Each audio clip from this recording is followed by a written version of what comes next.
Ibu Sesmen, Ibu Titi Eko, kemudian ada Ibu Najwa, staf khusus, ada Doksis, kita manggilnya lebih akrab dengan Doksis. Beliau adalah dinas P3KB Provinsi Jawa Barat yang selalu mendampingi saya kalau ke Jawa Barat. Dan nampaknya Jawa Barat ini termasuk provinsi yang sangat sering saya kunjungi. Jadi saya suka diprotes oleh dinas-dinas yang lain karena terlalu sering datang ke Jawa Barat. Makanya Doksis ini tariknya sangat kuat. Masya Allah, alhamdulillah. Kemudian yang saya hormati Wakil Bupati Bandung Barat Bapak Haji Asep Ismail beserta seluruh jajaran, Ketua Forum Pondok Pesantren Jawa Barat Bapak Dr. Kiai Haji Edi Komarudin. Kalau Jawa Barat bukannya Kamarudin ya, tetap Komarudin ya. Oke. Kemudian Ketua Yayasan Pondok Pesantren Pembangunan Sumur Bandung Kiai Haji Ari Kumanti. Ini saudara sebetulnya. Kemudian Ketua FPP Kabupaten Bandung Barat Kiai Haji Dr. Andes Hilman Farid, juga Ketua FPP Kecamatan Cililin Kiai Hasan Toyarudin, serta para undangan dan anak-anakku santri, apa kabar? Alhamdulillah baik, luar biasa. Allahu Akbar. Ya, alhamdulillah. Marilah kita senantiasa bersyukur kehadirat Allah Subhanahu wa taala dan pada hari ini kita dapat hadir dalam rangka peringatan Hari Santri Nasional tahun 2025 dalam keadaan sehat walafiat. Salawat dan salam tak lupa pula kita sampaikan kepada Nabi besar Muhammad SAW. Semoga kita semua ada di sini mendapatkan syafaatnya di yaumil akhir. Amin ya Allah. Amin ya rabbal alamin. Pertama tentunya kami memberikan apresiasi yang setinggi-tingginya atas pelaksanaan peringatan Hari Santri Nasional tahun 2025 yang diselenggarakan oleh Forum Pondok Pesantren Kecamatan Cililin. Luar biasa, tingkat kecamatan mengadakan acara yang segini besar dan saya bisa hadir di sini. Masya Allah. Karena pesantren Cililin ini adalah bagian dari keluarga besar kami. Kami pernah hadir ke sini tahun 2011 yang lalu bersama Iwan Fales. Kami konser di sini karena sebelumnya basic saya adalah kita punya event organizer yang basic kegiatannya selalu ada di pesantren. Kita mengajak artis-artis ibu kota untuk melihat pesantren yang sesungguhnya seperti apa. Dengan Iwan Fales kami ada di 76 kota dan selain dan yang sebagainya. Kita ingin menyampaikan kepada halayak ramai bahwa pesantren adalah jangkarnya Indonesia. Kenapa Hari Santri ini harus diperingati, khususnya buat anak-anakku para santri. Kalian saat ini sudah tidak mendengar lagi dentuman meriam, tembakan dan lain sebagainya, karena itu telah diperjuangkan oleh para ulama kita, kiai, para santri sebelum zaman kemerdekaan. Jadi kenapa harus diperingati? Karena peran yang sangat luar biasa dari pondok pesantren, khususnya para kiai, ulama dan santri-santri seluruh Indonesia. Bagaimana dengan maklumat dari Kiai Haji Hasyim Asy'ari dengan resolusi jihadnya, mewajibkan seluruh santri di seluruh Indonesia untuk berjihad melawan penjajah.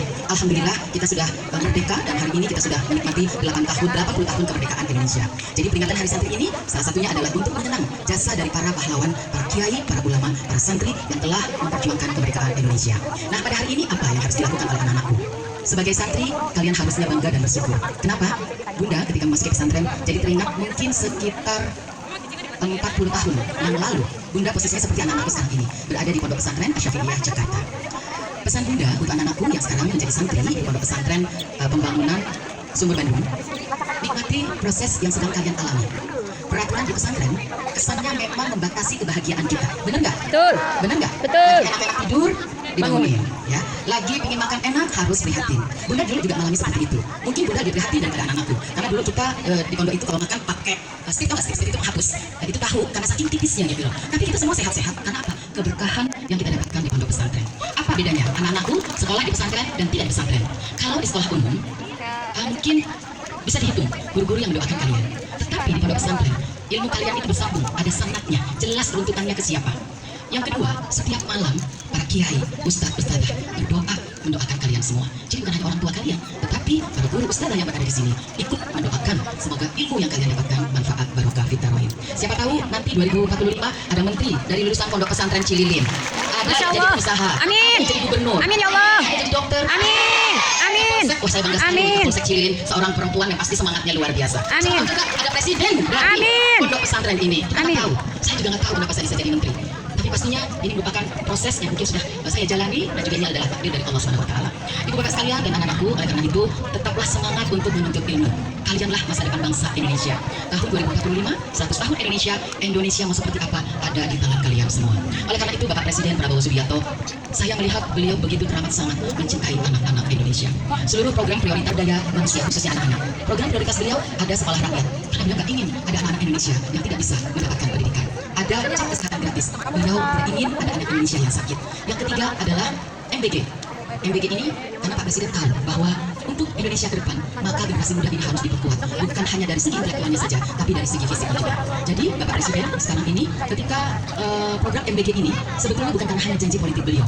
Beliau sudah melakukan ini sejak tahun 2014. Beliau menyapa anak-anak yang tidak mampu, tapi makan bergizi gratis. Dan ini capaian yang luar biasa. Walaupun masih ada kekurangannya, kita akan evaluasi. Bukan harus programnya ditiadakan, karena program ini sangat penting untuk anak-anak kita.